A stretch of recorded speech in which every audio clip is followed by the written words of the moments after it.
back.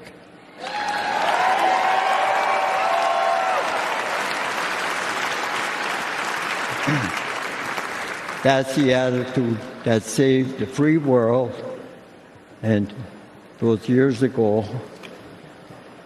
And President Trump, back in Commander-in-Chief, I would go back to the Reenlist today.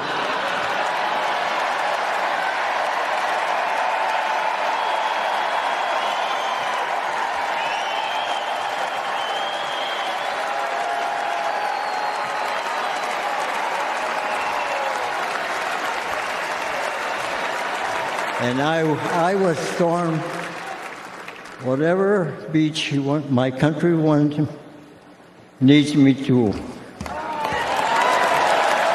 fight again. God bless you.